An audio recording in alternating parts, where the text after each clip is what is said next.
Number 6, balance between regarding the intellectual heritage of the Muslims as completely sacred, even if human failures are evident in it, and disregarding it even when there are signs of divine truths in the Turath or in the legacy.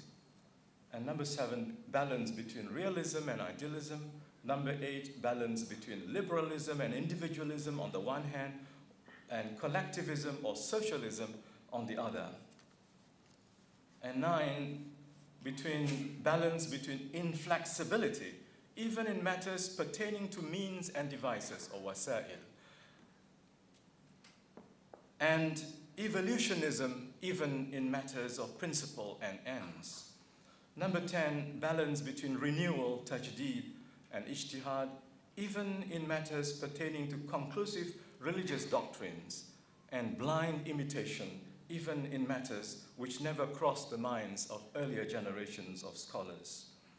Number 11, balance between disregarding the conclusive texts to accommodate the higher objectives of divine law, or maqasid al-sharia, and those who completely ignore the general objectives in the name of accommodating the revealed texts.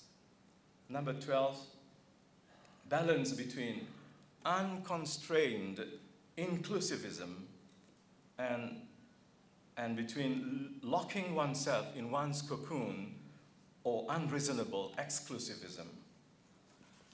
Number 13, balance between extremism of accusing others of unbelief or takfir and being completely indulgent towards those who have clearly apostatized.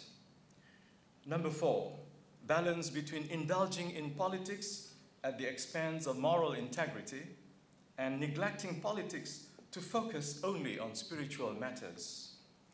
Number 15, balance between hurriedly trying to pick up the fruits before they are ripe and neglecting them until they fall into other people's hands after they ripen. Number 16, balance between preoccupation with the present and forgetting the future, and preoccupation in forecasting the future as though they know it for sure. Number 17, balance between regarding organizational work as sacred and shirking any kind of collective work. Number 18, balance between focusing on global actions without due regard for local conditions and focusing on local conditions without caring for the global realities.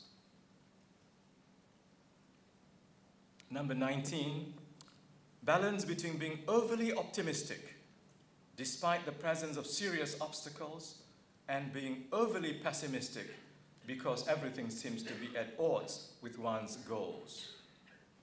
And number 20, balance between extremism in forbidding as if nothing is permissible in this world and liberalism in permitting things as if there is nothing forbidden in religion.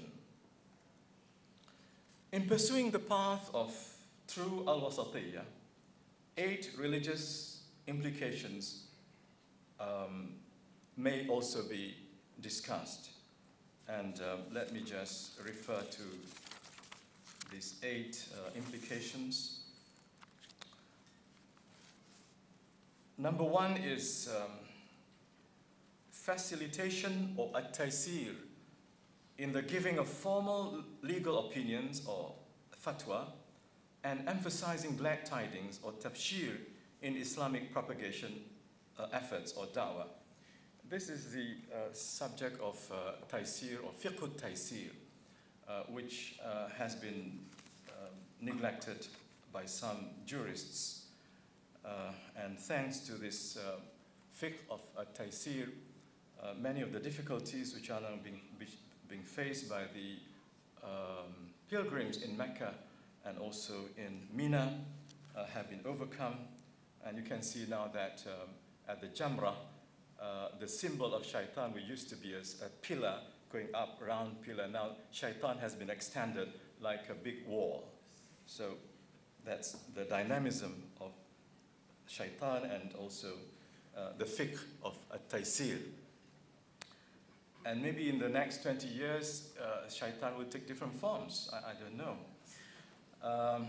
But this is the application of fiqh at-taysir, facilitation in giving formal legal opinion, rather than finding the difficult way or preference for the difficult solutions. And the Prophet ﷺ has always preferred the easier way. Second, combining the principles of the pious ancestors, as-Salafiyyah, and the requirements for renewal or tajdeed, or combining authenticity, al-asala, with contemporary requirements, al-mu'asara. Number three, balancing between the permanent principles, al-thawabit, which Dr. Farouk referred to earlier, of Islamic law, and the changing conditions of time, or al-mutaghayyirat. Number four, the coupling of religious duty, or al-muzawaja, of religious duty with social reality, al-waqi', or understanding of the social reality. And number five, engaging in dialogue, al-hiwar, and coexistence, at-ta'ayush, with other people, and practicing tolerance, at-tasamuh, with those who differ with us. And number six, adopting the principles of consultation, shura, justice, adala, and freedom of people, hurriyat al-shu'ub, and human rights, huquq al-insan. And number seven, being just to women, insaf to women, liberating them from the oppression of customs inherited from eras of backwardness and from the oppression of foreign customs coming from the civilization of disintegration. And number eight, presenting Islam as a balanced, integrated civilizational mission, risala hadariya, for the revival, liberation, and unification of the Ummah. It is my belief, ladies and gentlemen, and my hope that the new Islamic Renaissance Front, under its wise and God-fearing leadership, will hold fast to the principle of justice, fearing none but Allah, and be a good example of authentic Islamic moderation.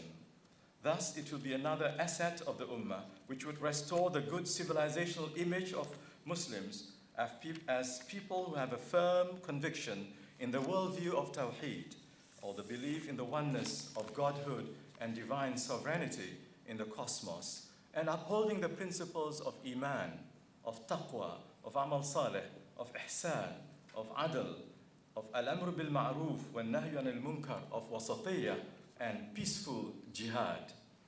It is my fervent hope that the movement will be inspired by the Quranic obligation to hold fast to the rope of God, together and are not divided. وَاعْتَصِمُوا بِحَبْلِ اللَّهِ جَمِيعًا وَلَا تَفَرَّقُوا, and not fall prey to the manipulations of political power struggle, or succumb to the temptations of base desires, worldly gains, or deceptions of the polluted minds.